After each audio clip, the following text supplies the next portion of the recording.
अरे चल चल, दम लगा सुदामा, एक पत्थर नहीं टूट पा रहा तेरे से। पगार पूरी नहीं चाहिए क्या? आधी चाहिए? अरे नहीं नहीं, पगार मत काटना मुनीम जी, वरना परिवार की आज की दाल रोटी पर भी आफत हो जाएगी। तोड़ रहा हूं पत्थर। दोपहर की चिलचिलाती धूप में जहां अमीर अपनी आलीशान चार दीवारी में बैठे थे, वहीं मजदूरों के संग संग गरीब तबके का बूढ़ा सुदामा गठिया रोग से ग्रसित होकर भी पत्थर तोड़ रहा था। वहीं पतले दुबले कद काठी का दिखने वाला बेटा माधव उस जानलेवा भयंकर गर्मी में भी भट्टे में ईंट पकाकर बनते मकान तक पहुंचाता है। अरे चलो चलो, सब लोग जल्दी जल्दी हाथ चलाओ, आज के आज इस बिल्डिंग का पूरा काम खत्म हो रहा है।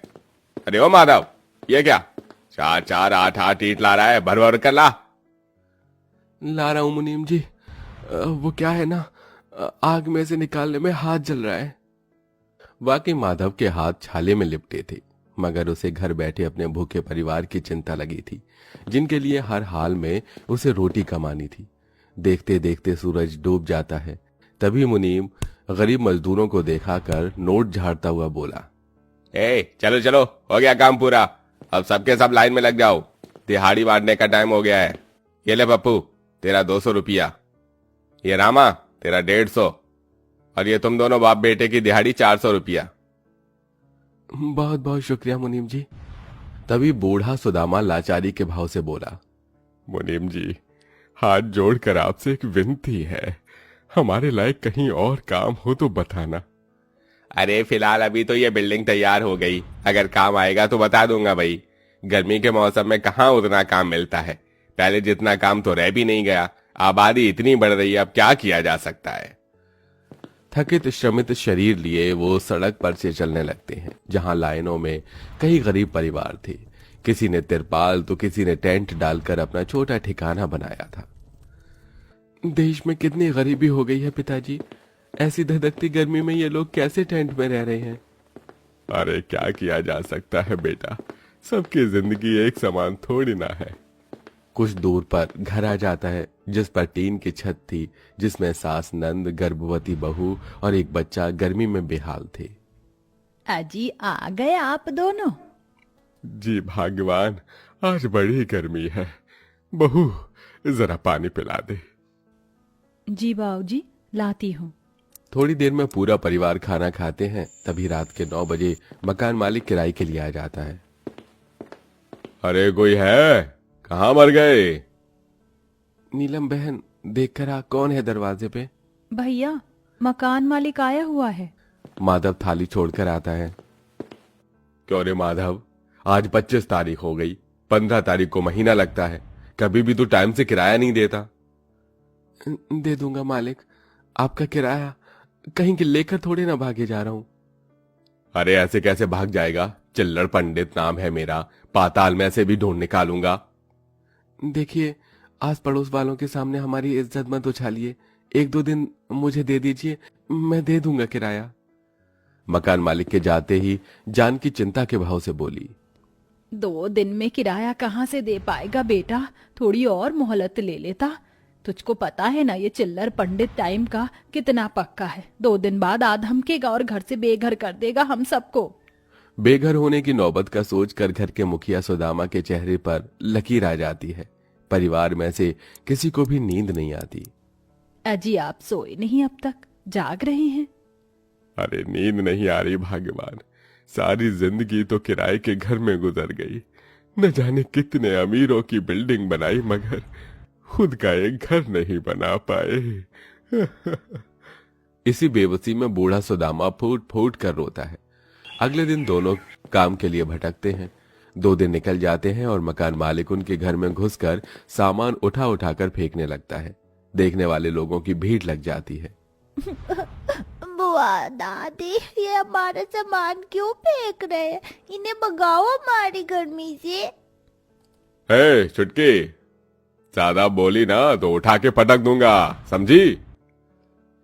मालिक, हाथ जोड़कर विनती कर रहा हूँ, हमें बेघर मत कीजिए। इतने सालों से यहाँ रह रहे हैं, इस गर्मी में परिवार को लेके हम कहाँ भटकेंगे। मेरी बहू भी पेट से है मालिक। हाँ तो मैंने थोड़ी ना किया है, खाने को होता नहीं है और बच्चे पैदा करते हैं। अरे चलो दफा हो यहां से। पूरा बेघर परिवार गर्मी के उस कहर में कंगालों की तरह सड़कों पर भटकते हैं। सबकी आंखों से आंसू बहे जा रहे थे। भगवान भी बड़ा निर्दयी है। भूख, गरीबी और बेघर होना सिर्फ गरीबों के हिस्से में ही लिखा है। भूखे प्यासे धूप में चलते फिरते बेघर परिवार में सबसे बड़ी पीड़ा में बहू थी, जो कोख में औलाद समेटे हुए थी। माँ जी, ओह क्या हुआ भाभी? माँ देखो ना। हे भगवान, इसकी तो नस तन गई है। जा रे भगवान, इतना हरजाई क्यों है तू? बेटा कुछ कर। माधव कुसुम को गोद में उठाता है और पूरा परिवार पेड़ पौधे और छांव देखकर एक पार्क में आते हैं। मगर तभी गेट पर बैठा एक मुच्छड़ सा गार्ड गरज कर बोला, हे हे हे, ऐसे भूखे नंगे की तरह कहां घुसे चले आ रहे हो? चल चलो भागो यहाँ से। बेटा हम पर थोड़ा तरस खाओ, हम बेघर हैं, गर्मी का मौसम है, थोड़ी देर छाया चाहिए। लेकिन ये सोसाइटी का पार्क है, ये लोग गरीबों से चिढ़ते हैं, मैं मदद नहीं कर सकता कोई भी। अंकल अंकल हमें अंदर आने दो प्लीज प्लीज।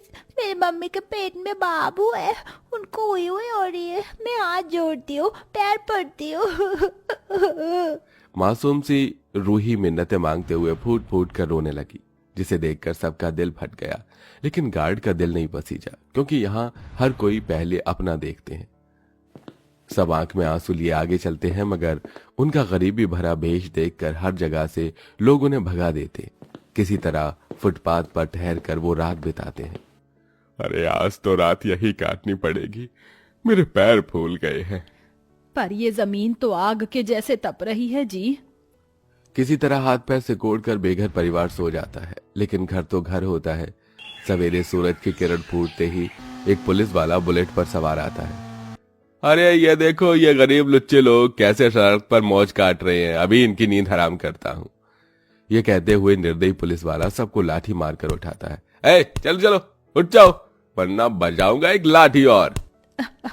वाह, अरे ओ दरोगा बाबू, तुम लोगों की लाठी हम जैसे गरीब बेघर लाचार लोगों पर ही चलती है, कहीं अमीरों पर क्यों नहीं आजमाते हो ये डंडा?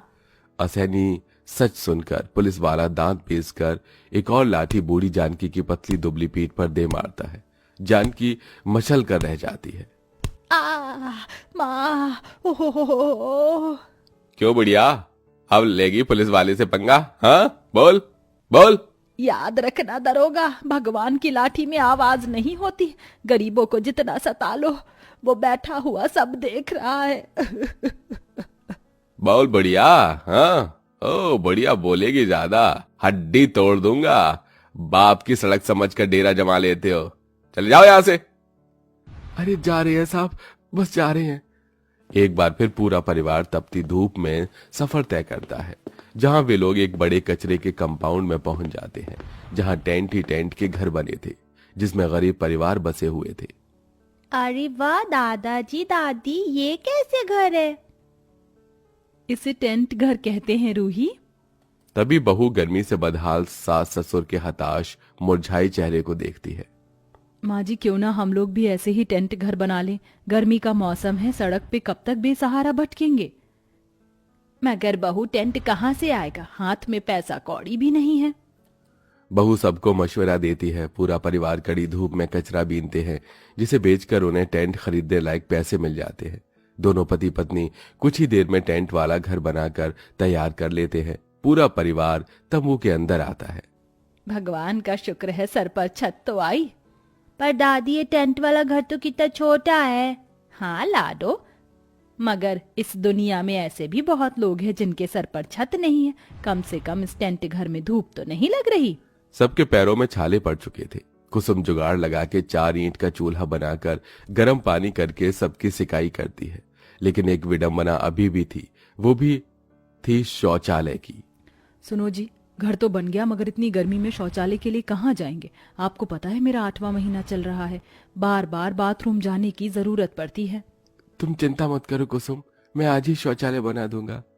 माधव पास में ही गहराई तक जमीन खोदकर एक सुलभ शौचालय बनाता है और चारों तरफ टेंट लगा देता है, जिससे कि अब ये दुविधा भी दूर हो जाती है। हालांकि टेंट घर में उमस तो थी, लेकिन सबको सुकून था कि सिर पर छत है। अगले दिन से माधव काम पर जाने लगता है, जिसे अब उसके घर का दाना पानी भी चलने लगता है। लेकिन ये गर्मी का मौसम हर साल न जाने कितने ही गरीब परिवारों को घर से बेघर कर देता है।